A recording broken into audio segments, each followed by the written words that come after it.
On July 26, violence erupted at the borders of the northeastern states of Assam and Mizoram due to a sudden escalation of a border dispute.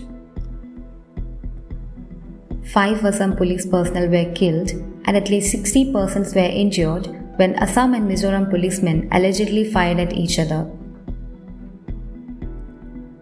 There have been many violent clashes in the past in connection with the Assam-Mizoram border dispute, including a major one that occurred in October 2020.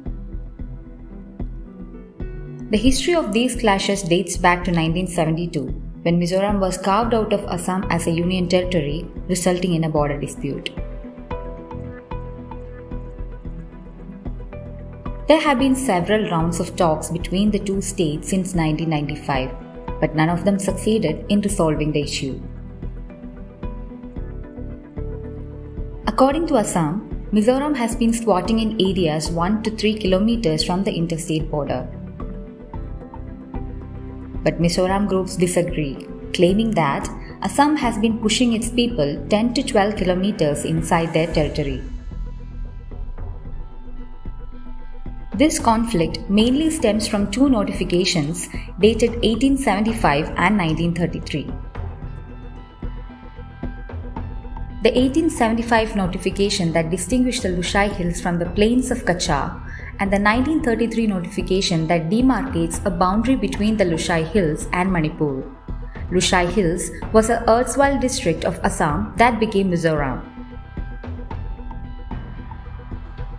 Mizoram says that the boundary should be demarcated on the basis of notification in 1875 that distinguished the Lushai Hills from the plains of Kachar.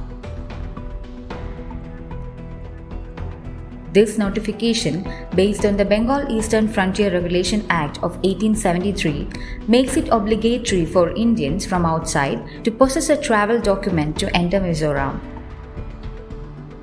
The point of conflict is the British era notification of 1933 that Assam follows.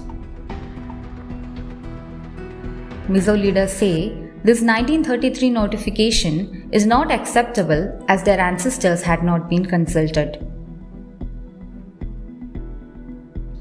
Assam leaders reject this argument since the scenario. They say it was similar during the 1875 notification.